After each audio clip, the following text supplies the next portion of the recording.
So I want to talk about TikTok. Hey, Jump on in. I tell you what, I was shocked this week, Tyler. You released that.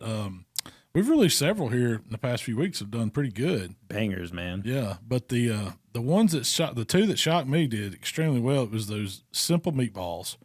I mean, I took it was just a regular the raw meatballs that you got at Kroger. If you got and I said in the TikTok, if you got your mama or grandma's famous meatball recipe, go ahead and use those. But you want them about golf ball size. And at our Kroger, they sell them in the meat section. They're in a little tray. It's almost like a little egg carton or something. It's just got a dozen little meatballs in it, and they're perfect. You know, they're more than a bite. I would say it's a pretty good size meatball. It's 2 bite, yeah. But it's not, they're not too big. We used to do this recipe, and most people do this recipe with those frozen pre-cooked meatballs. We call them moink balls. Yeah. I mean, it's kind of play on. You got the beef for the meatball, and the bacon is the pig, so you get the moink. I like how you waited for let that sink in. Let that sink in. Are you thinking it gave you some time, or didn't just go meow? But that was it. And I mean, yeah, those are the same thing. They are, but we didn't use the frozen ones. I've never done them with the fresh. I mean, we just started doing that. You found those, and I never would have bought them. I'd looked right over those in the meat case. But man, they're delicious. They were really good. Yeah, They're I was so much shocked better. how much better they are than the frozen one. Yeah. The frozen one gets dry. Yes. It's already cooked. And so you're putting it on there another 35, 40 minutes to cook the bacon. And by that time, you've dried that meatball completely out. With it didn't have the flavor either. These are cooked perfect. Like when I temped one, I was like, Tyler, we got to make sure they're done because they look done. And so I didn't show that on the TikTok, but I temped them. And they were like, 150, 145, 150, which is perfect for ground meat. And man, it was on.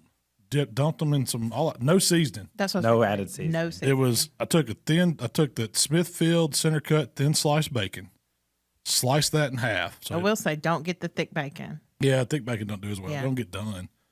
That's what I like that. I always use if I'm wrapping something, I'm going thin. I'm not using now. If I'm eating it, that Wright's thick cut. Oh, we're BLTs. Yeah, that's all day. Over. Even on a burger, I'll do thick bacon on a burger because I'm cooking the bacon by itself and I can get it To the I want dirt, it. But yeah. when you wrap it, the back side of whatever you have it wrapped against never really gets good and done on the thick bacon.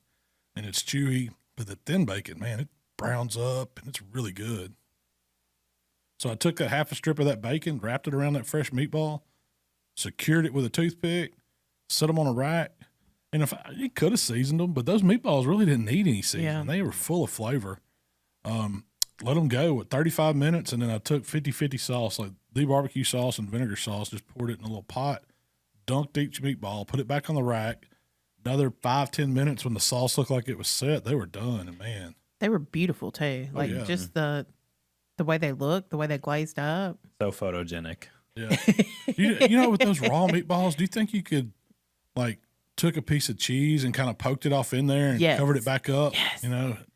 That would have been good. Yes. That way when you bit into it, it was cheesy on the middle. I'm going to have to I bet you could. revisit that. Somebody tries that. Y'all post it and tag us. Because I don't see why you couldn't. That would be really good in there. Oh, yeah. The cheesy stuffed meatball. I like that's even better. Would you use a cream cheese or like a pepper jack or like an American, or are you I going was just thinking, something that would hold, I don't know, even mozzarella Ooh. would be good in it. Just you need to cut it in small little cubes, Yeah, you know. yeah. And you could probably take those cheese cubes that come in a bag and shove them off in there. Or take a string cheese and just cut it like that'd be Yeah. perfect size and just cut it up into little bites and shove it off in there and make it back into a ball and then wrap it. Mm-hmm. That's what the comments were saying anyways. Everybody wanted you to add cheese. Some kind of way. It'd be easy to. I mean, you could add peppers. You could probably add whatever you want. If you got, You could use that. You know how you did your pig shots, and we'll talk about that, but you made almost like a little cheese ball. Yeah. You could do something along those lines and have your peppers and stuff in it. inside that, Yeah. a pepper jack cheese would be good too. Yeah. You got to watch something that's going to clash with the season. Like those are Italian style, and they're pretty bold Italian. I mean, I wouldn't have wanted to put too much more seasoning on them. But if you'd have got the home, I think they had a home style too, right? Yeah, I would try do the home style. They're not as heavily seasoned, so they could probably take a little rub on the outside of the bacon or something on those. And you could take those in a different direction. With the Italian, you're kind of locked into that pizza flavor. You've got that oregano and that basil in there, so it's making it. But I could see doing those. I mean, if you got the time and you really want to make meatballs, you could do it with anything, whatever flavor you want.